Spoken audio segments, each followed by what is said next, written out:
नमस्कार मित्रों, इस वीडियो में हम लोग कौन बहुपद होता है उसके बारे में जानकारी प्राप्त करेंगे। चलिए देखते हैं बहुपद क्या होता है। तो बहुपद के लिए ये दो चीज़ है, एक होती है चर राशि, एक होती है अचर राशि। चर राशि का मतलब होता है जिसका मान बदलता रहता है, जैसे x, y, z कोई भी लेते हैं तो किसी भी समीकरण में x का मान 3 आता है, किसी में 4 आता है।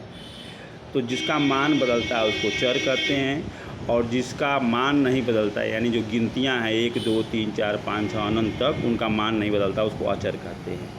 तो बहुपद की ये परिभाषा है कि चर राशि के घात पर यदि पूर्ण संख्या है तो वह बहुपद कहलाता है। फिर से ध्यान सुनिए, यदि चर राशि के घात पर पूर्ण संख्या है तो वह बहुपद कहलाता है। पूर्ण संख्या का मतलब 0 से शुरू होता है। जब प्राकृतिक संख्या में 0 को शामिल कर लेते हैं, 0, 1, 2, 3 अनंत तक, इसको कहते हैं पूर्ण संख्या। ठीक है, तो पूर्ण संख्या यदि रहेगा किसी भी चर के घात पर तो वो क्या कहलाएगा, बहुपद कहलाता है। चलिए इसमें हमने 5-6 एग्जाम्पल लिया है, इसके माध्यम से ठीक प्रकार से समझेंगे बहुपद कौन है कौन नहीं है। चलिए पहले लेते हैं क्वेश्चन नंबर 1, x² + 2x + 5। इसमें चर x है, x के घात पर यहाँ 2 और यहाँ पर x के घात पर 1 है। 2 और 1 दोनों ही पूर्ण संख्या है, इसलिए यह बहुपद है, बहुपद है। ठीक, अगला दूसरा सवाल लीजिए, x + 5।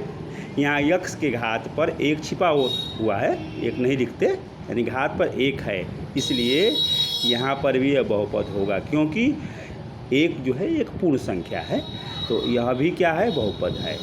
अब तीसरा को देखते हैं, यहाँ लिखा हुआ है x² + √2x। x भी अंडर के अंतर्गत ही है, ये ध्यान रखिए, +5।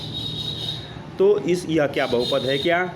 तो देखिए भाई, यहाँ पर तो पहले पर x 2 आ गया, इसका क्या घात 2 है, लेकिन यहाँ पर जो √x है उसका x पर घात कितना आएगा, x पर घात कितना आएगा, x पर घात आएगा 1/, में तो 1/2 यह पूर्ण संख्या नहीं है, इसलिए यह बहुपद नहीं होगा। ध्यान से समझिए इस बात को।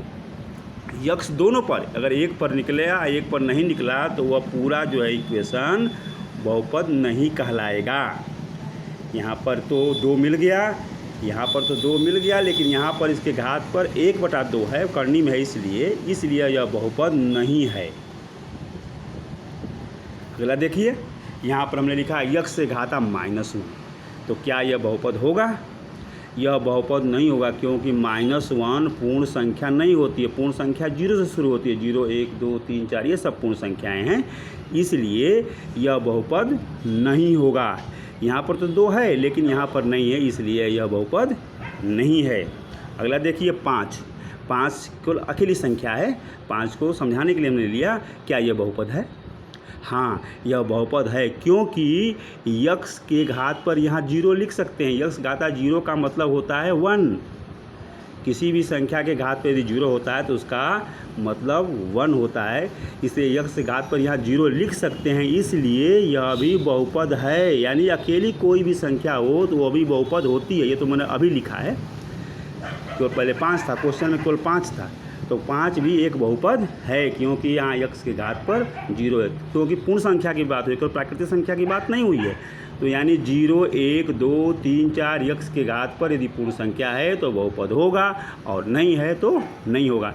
यहाँ पर तो आसानी से बता सकते हैं, आप समझ गए होंगे, x के घात पर 1 है इसलिए बहुपद है।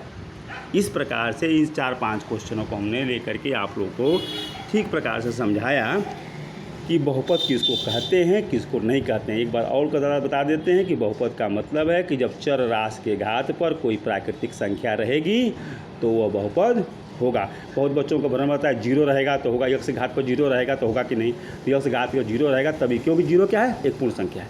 कोई गिनती है 5, 6, 7, 8 तो यह भी एक बहुपद है, क्योंकि उसके बगल में x के घात पर 0 लिख सकते हैं।